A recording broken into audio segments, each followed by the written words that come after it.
Hollywood. Świat wielkich pieniędzy, spektakularnych efektów specjalnych i osób lśniących na ekranach. Czy wielki budżet i plejada gwiazd gwarantują sukces? No, nie zawsze. Dziś przyjrzymy się 5 filmom z lat 90., które okazały się spektakularnymi klapami finansowymi. Choć niektóre z nich po latach zyskały status kultowych, to jednak w dniu premiery sprawiły, że studia filmowe przecierały oczy ze zdumienia. Those who survive have adapted to a new world.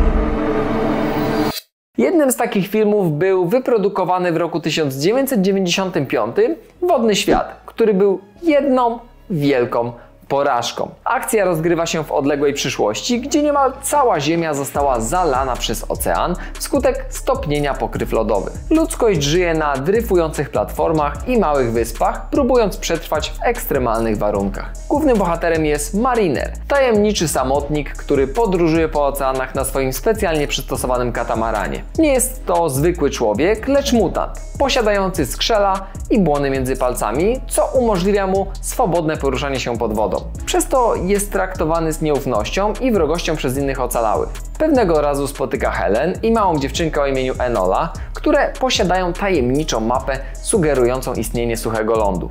Mitycznego miejsca, gdzie wciąż można normalnie żyć. Wkrótce wszyscy stają się celem brutalnych piratów, znanych jako Smokers, dowodzonych przez złowrogiego Deacona. Ten z kolei chce zdobyć mapę, by odnaleźć ląd i przejąć nad nim kontrolę.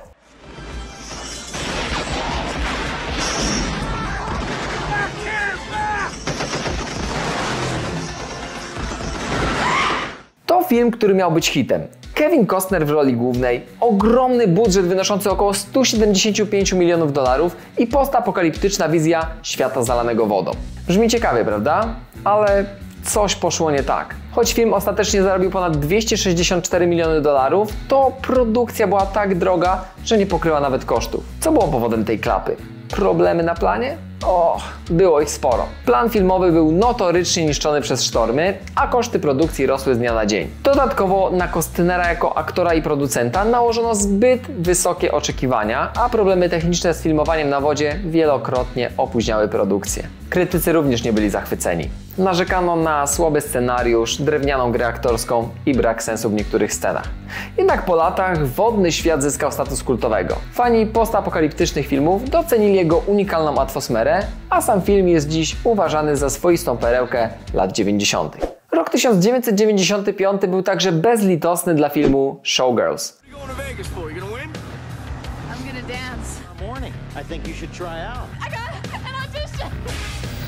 Opowiada on o Nomi Malone, młodej kobiecie, która przyjeżdża do Las Vegas z nadzieją na zrobienie kariery. Jej marzeniem jest stać się sławną tancerką i wejść na szczyt sceny rozrywkowej tego miasta, pełnego blasku i skandali. Początkowo Nomi znajduje pracę jako egzotyczna tancerka w podrzędnym klubie go-go, ale jej ambicje sięgają znacznie wyżej. Szybko zostaje wciągnięta w brutalny świat show biznesu, pełen rywalizacji, intryg i manipulacji. Jej największym celem staje się zdobycie miejsca w prestiżowym show tanecznym o nazwie Goddess, gdzie króluje gwiazda sceny Crystal Connors. Nomi angażuje się w bezwzględną rywalizację z Crystal, ale ich relacja szybko staje się pełna napięć, zazdrości i seksualnych podtekstów. Showgirls to opowieść o ambicji, korupcji i mrocznych zakamarkach branży rozrywkowej w Las Vegas, która ukazuje, jak łatwo można stracić siebie w pogoni za sławą i bogactwem.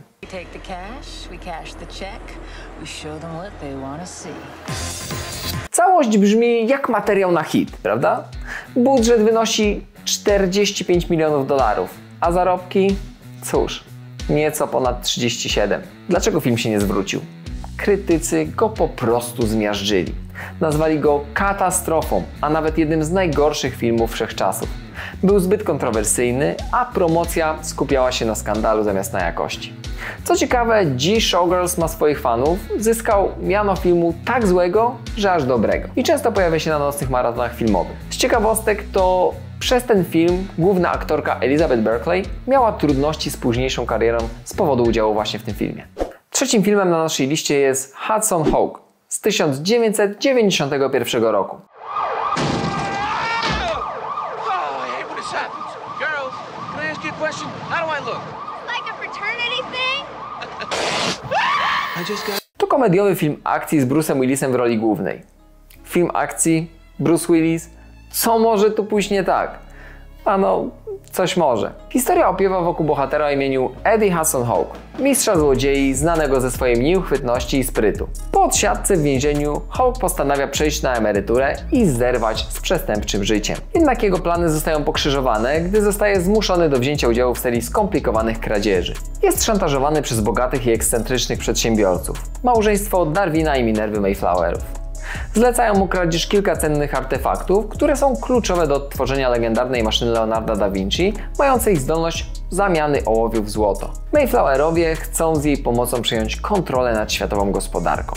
Hawk, wspierany przez swojego przyjaciela Tomiego, wplątuje się w szereg szalonych i pełnych akcji przygód.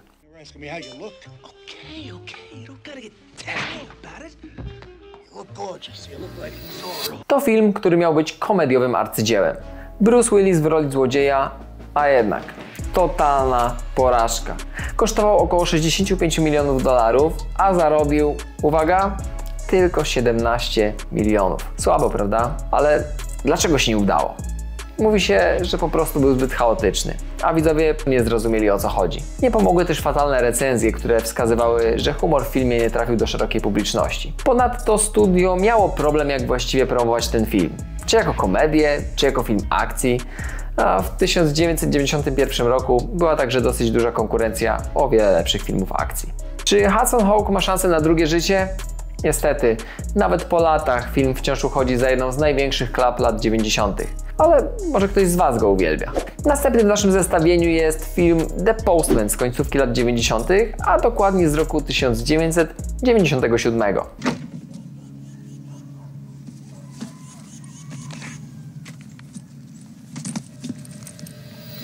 To postapokaliptyczna opowieść osadzona w roku 2013.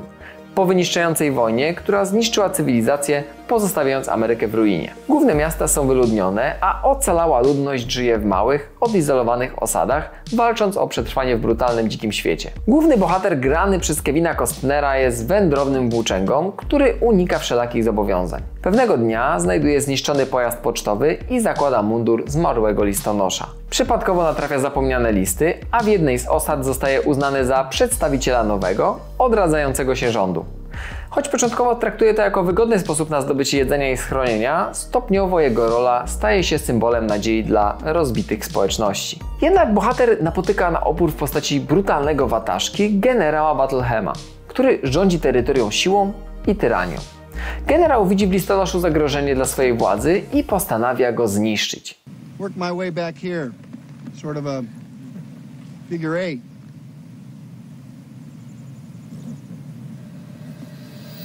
Tak, Kevin Costner powraca w kolejnym postapokaliptycznym hicie, a raczej kolejnej postapokaliptycznej klapie. Budżet tego filmu wynosił 80 milionów dolarów, a zarobił, jak możecie się domyślać, 1/4 tej kwoty.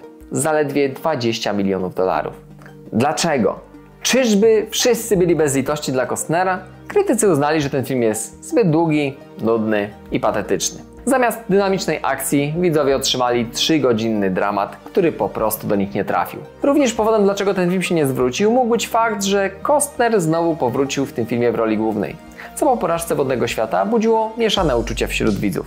Oprócz grania głównej postaci pełnił on w filmie funkcję reżysera i producenta. Jak widać, filmy postapokaliptyczne nie są jego najmocniejszą stroną. Czy po latach ten film jest dobry? Niektórzy fani Kevina Costnera twierdzą, że tak, ale większość wciąż uważa, że to film jeden z najgorszych w karierze aktora. I na koniec perełka. Ostatnim filmem w naszym zestawieniu będzie Cutthroat Island z 1995 roku, który na długo zatrzymał produkcję filmów o piratach, aż do sukcesu Piratów z Karybów w 2003 roku.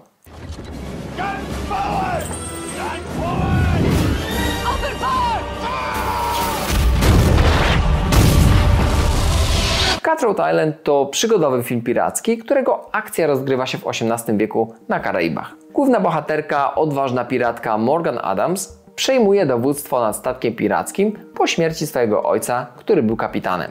Jej ojciec przed śmiercią pozostawia jej fragment mapy prowadzącej do legendarnego skarbu ukrytego na tytułowej wyspie Cutthroat. Jednak zdobycie skarbu nie będzie łatwe. Morgan musi odnaleźć pozostałe części mapy, które są w posiadaniu innych członków jej rodziny, a przede wszystkim unikać swojego bezwzględnego wuja, Doug Browna, który także pragnie przejąć skarb. Doug nie cofnie się przed niczym, aby zdobyć bogactwa i podporządkować sobie karaibskie wody. Morgan wraz z swoim oszukańczym kartografem, Williamem Shawem, wyrusza na pełną niebezpieczeństw wyprawę, ścigając się z czasem i wrogami. Podczas swojej przygody staje przed licznymi wyzwaniami, od morskich bitew po zdrady załogi, a to wszystko w pogoni za niezmiernym bogactwem i wolnością. No, uncle. With bad dog. Ten film miał być wielkim powrotem kina pirackiego, z niesamowitą akcją i wielkimi gwiazdami. Budżet ponad 98 milionów dolarów, a zarobki nieco ponad 10 milionów. Auć! Co poszło nie tak? Przede wszystkim produkcja była jednym wielkim chaosem. Osoba wcielająca się w głównego bohatera, Geena Davis, była dobrą aktorką, ale w roli piratki nie przekonała widzów. Do tego scenariusz był chaotyczny, a postaci za mało wiarygodne. Reklama filmu praktycznie nie istniała. Po premierze krytycy rozszarpali go na kawałki, a widzowie opuszczali kina zdezorientowani. Z ciekawostek, reżyser Renny Harlin był wtedy żonaty z Geaną Davis, co wzbudzało kontrowersje dotyczące faworyzowania jej jako głównej bohaterki. No a produkcja miała ciągłe problemy z budżetem, co znacznie ograniczyło ostateczny efekt filmu. Cutthroat Island do dziś uznawany jest za jedną z największych klap w historii Hollywood, choć niektórzy fani kina pirackiego uznają go za nieco niedocenioną przygodę. Jak widzicie, wielkie budżety i gwiazdy to nie wszystko. Wspólnym mianownikiem tych filmów są problemy produkcyjne, złe decyzje marketingowe i przesadne ambicje reżyserów. Czasem coś, co na papierze wygląda jak hit, w rzeczywistości okazuje się katastrofą, a duża ilość pieniędzy, jaką się wyłoży na produkcję, nie gwarantuje sukcesu. Raz z niskiego budżetu wyprodukuje się hit, który zarobi ogromne pieniądze, innym razem duży budżet przyniesie gigantyczną klęskę i nie pokryje nawet części kosztów, lub co gorsza, doprowadzi do bankructwa. Ale co ciekawe, część z tych filmów zyskała drugie życie. Dziś widzowie patrzą na te filmy inaczej, dostrzegając ich ukryty urok, a niektóre z nich zyskały wręcz status kultowy. A wy co o tym myślicie? Dajcie znać w komentarzu i oczywiście, jeśli podobał wam się ten odcinek, dajcie łapkę w górę i subskrybujcie kanał. Ja się nie żegnam, bo widzimy się w tym materiale. Do zobaczenia!